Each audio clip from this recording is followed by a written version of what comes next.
Hello and welcome to Crime Watch Daily Updates. I'm your host, Anna Garcia. Colorado City, Texas is a small town with a population of just under 4,000 people.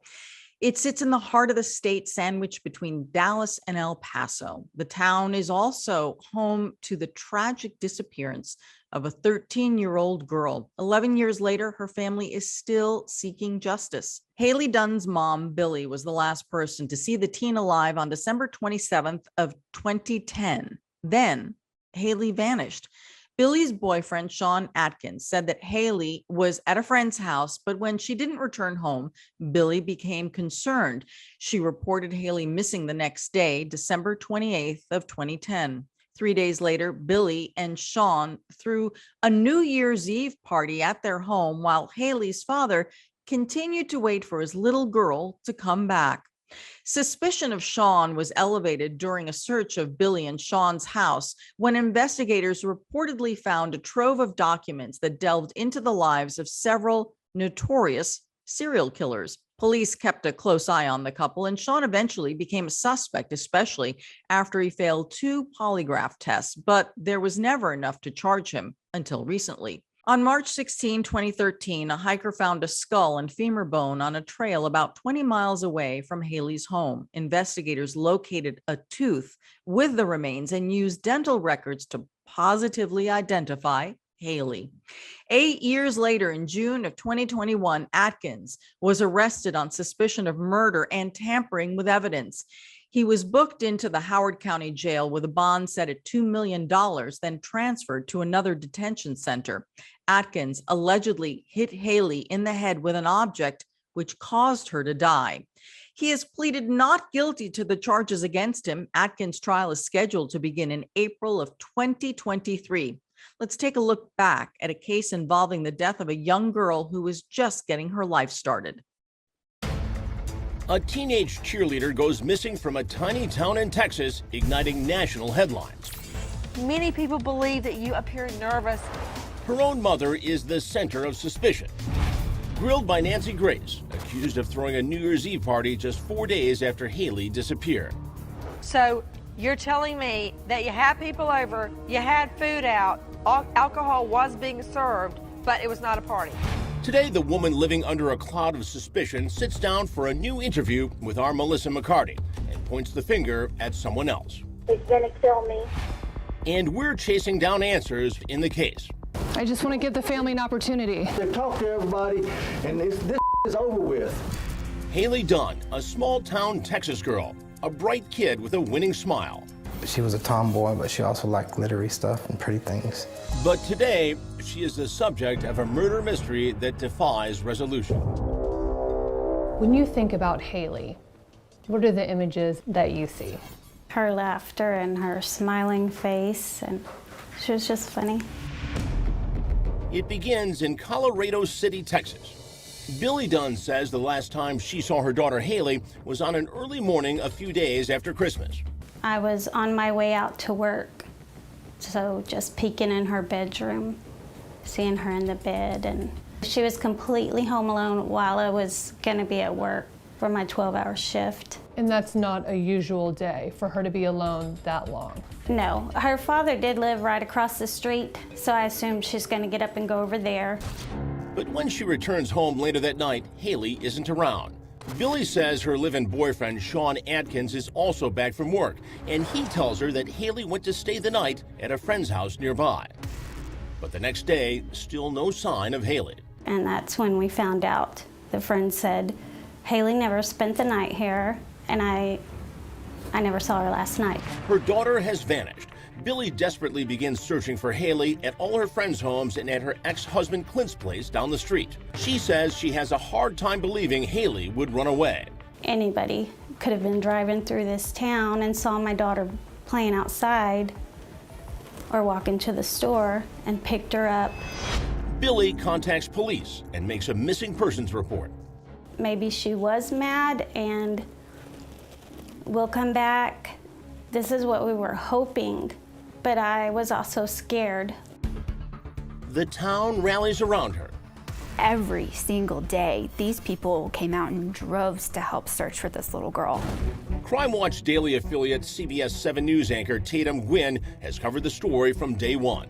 We had a story every day, a search update on Hailey for a very long time. Anytime human remains were reported, we were always on high alert saying, oh, this could be her. That group the whole time said, no, we're holding out hope. She's going to be alive. We're going to find her. As in any missing persons investigation, police turn to those closest to Hailey. That would be Billie and her live-in boyfriend, Shawn Adkins, and Hailey's dad, Clint Dunn, who lives down the block. All three have almost daily interactions with Hailey. But as the investigation deepens, the home life of Hailey Dunn turns out to be anything but normal. From your reporting, what was the family life like for Hailey? She loved her family.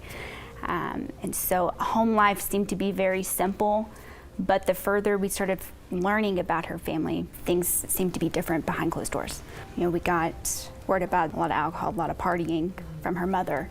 And so you got the sense that maybe home life was a little harder than what they let on. Both Billie Dunn and Shawn Adkins are on police radar even before Hailey's disappearance. Just about 10 months before Hailey went missing, there was a call to police, a domestic disturbance. The couple's relationship is tense and combative, with both calling 911 on each other. I really need to file a report on somebody. What exactly happened? I broke up with this guy a couple of days ago, and he's telling me that he's going to kill me and that it's going to be remembered for a long time. Shawn calls police around the same time with an explanation of his own. I got a situation on my hands. I have an ex-girlfriend. She's taking a whole bunch of anxiety pills that I take. So I guess she got them from me, and she said she took a bunch of her pain pills too. And she's saying that she wants to die, so she filed a report on me, for threats and stuff like that. So she's just upset about it. She's just, not being herself right now. No one is arrested, but cops have sure been getting an earful from the couple. He's threatening to kill her. Damn it. It's Billie Dunn. Oh, God. He's been going all day. All right, I'll go up there. But Billie says they soon patched things up, and Shawn moved into the house. He made me believe he's not that person.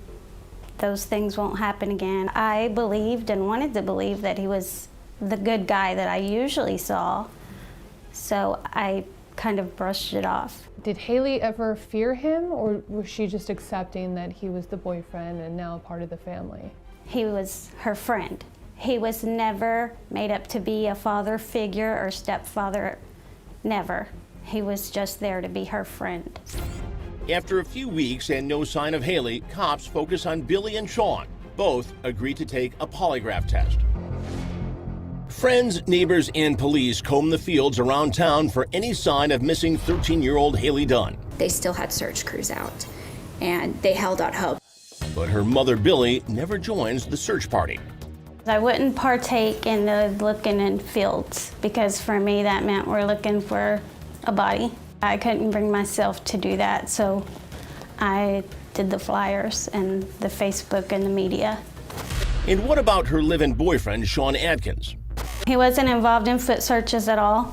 He really didn't even help me pass flyers and things. I think he just wanted to stay out of the spotlight.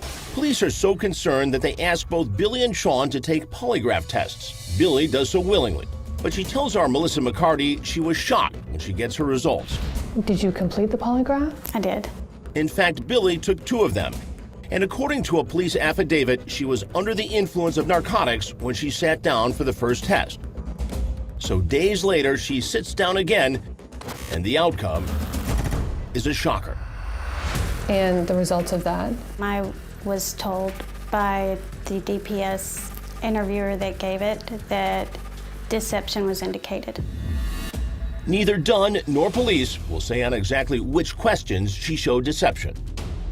But the results make cops dig deeper.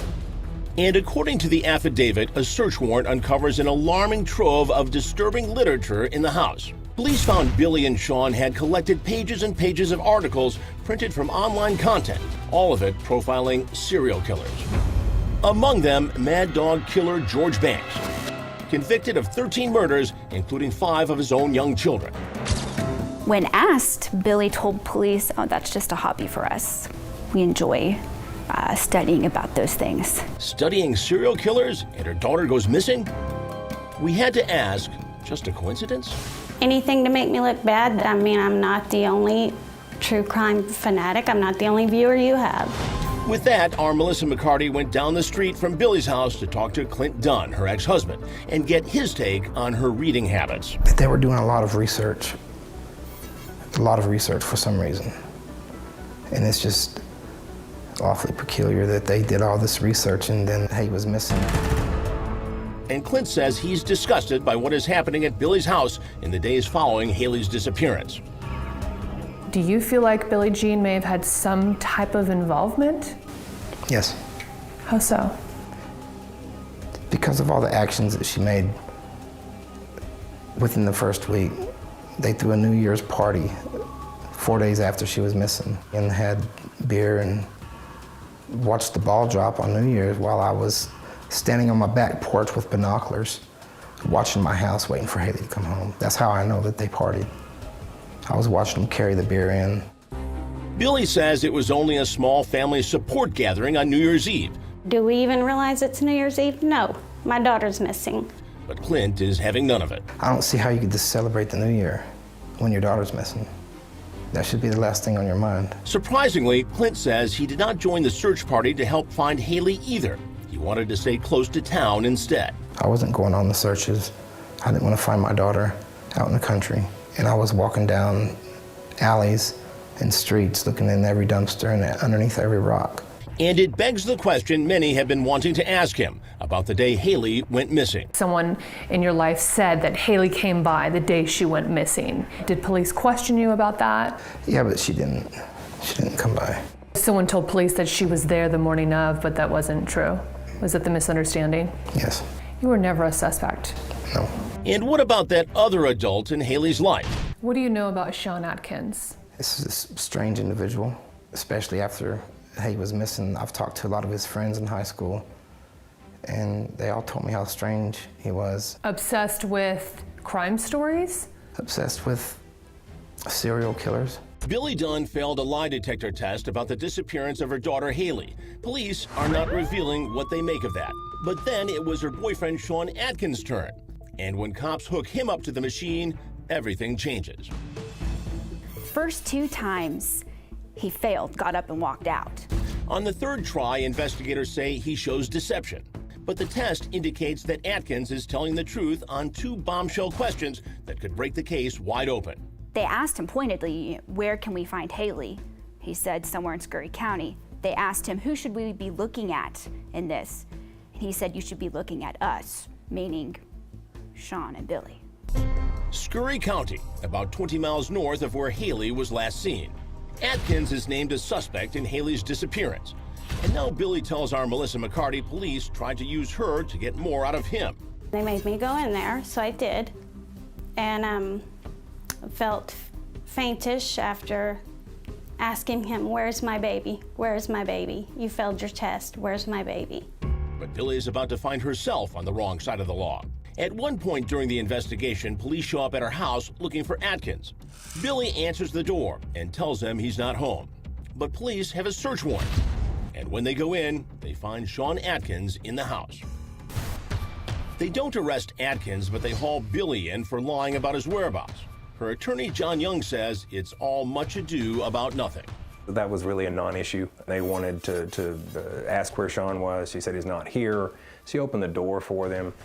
It was a non-issue. You know, we went in, we accepted responsibility for not being completely honest. It was really, I believe, more an effort to place pressure on her than anything else.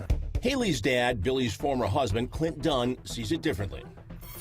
I just don't see how she could hinder the investigation of her own daughter's disappearance. And she did so several times. But now Billie says even she's got some doubts about her on-again, off-again boyfriend, Shawn Adkins. Maybe he's pretending to be this nice guy and my friend and my comforter.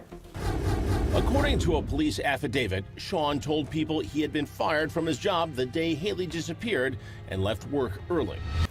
But when law enforcement talked to his boss, that person said no. Shawn's a great employee. In fact, Shawn's boss told police he left on his own early that morning. He came in at 6 this morning. Went into the break room, bought a Dr. Pepper. His supervisor went in. He just looked at him and left the premises about 6:10. I later come to find out from police, not even Shawn himself, police let me know Shawn had quit his job that morning. Do you think he came to your house that day? Do you think since he quit his job that morning? I think he probably did. He first lied and said he didn't come back there that morning. When we got cell phone pings, he did. The police affidavit shows Hailey's brother saw him at the house later that same day. Cops say 16-year-old David Dunn pounded on the front door at about 4 o'clock that afternoon.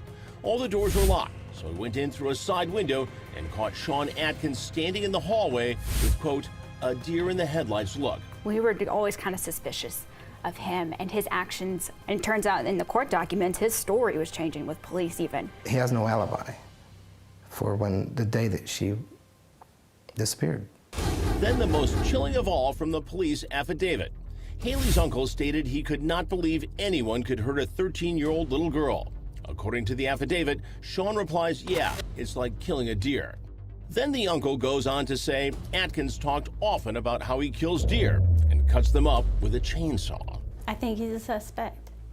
I think it's plausible. He bothers me, and I hate him. What was it for you personally that triggered a thought that said, maybe he's responsible? I later learned that it wasn't just Mitchell County calling him a suspect. I later found out FBI was also, and that was a game changer for me. Despite being the only named suspect, Shawn has never been charged in Hailey's disappearance. Then, 2 years after Hailey disappears, a break in the case. A hiker comes across a skull and a femur bone at Lake J.B. Thomas, a remote area about 20 miles north of Hailey's home. Her remains were found over a fairly wide area, primarily bones. A single tooth is found with the remains. Police confirm the identity through dental records. It's all that's left of the beautiful 13-year-old cheerleader, Hailey.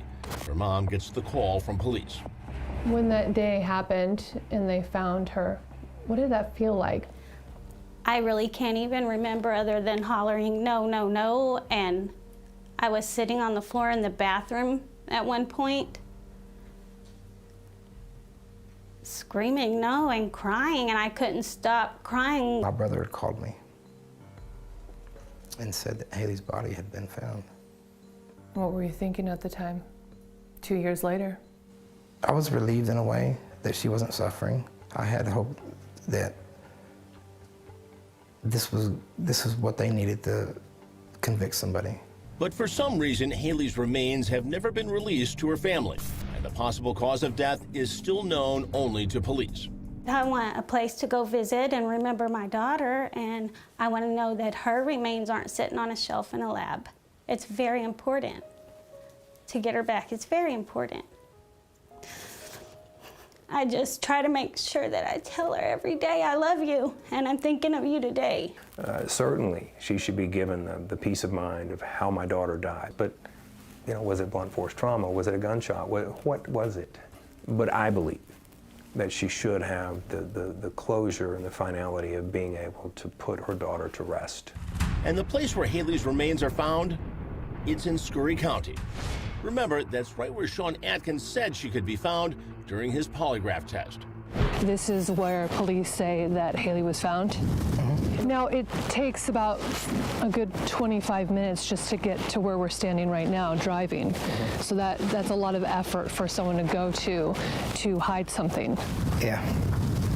And the cell phone pings were picked up from Shawn's phone right in this area on the day that she disappeared. We reached out to the Texas Rangers who are now handling the case, but they have no comment on the many lingering questions. So our Melissa McCarty tried to track down Shawn Adkins himself to see if we can get some answers. Shawn wasn't home, but we did have an encounter. We just want to tell a full story and get Shawn's side of it. They know the side of the story, and that's all there is to it. He's the sole person of interest. We just need comment on that. They just get out of my yard before I call the cops for trespassing. All right, sir. I just want to give the family an opportunity. The family has talked to the cops, they've talked to everybody, and this is over with. It's over with, done. He had nothing to do with anything. Okay. Do you think he would talk to me? No, I know he won't talk to you, and I've told you to leave. Get out of here. Okay. And that's where it stands. A case that gets colder every day. There are so many facts and so many things inside this story. It's, well, how come nobody's being held accountable? Clint Dunn, Hailey's broken-hearted dad, says he holds out hope for something, anything from police that will bring justice for his daughter. You think an arrest will be made? Yes. Do you think an arrest will be made soon? Hopefully sooner than later, because I know I'm going to get to spend an eternity with Hailey. And who did this is not going to get to spend an eternity with her. I'm a mom with a murdered child and nobody's been held responsible. And I can't die not knowing somebody's been held accountable. God will hold that person accountable, but I want to see it, and I vowed to my daughter that I won't stop. I'm gonna find your killer. It's my job to take care of that now. Hailey has no worries. Be in heaven and sing with the angels. It's my job to get this done. I'm the mom, I'm your voice.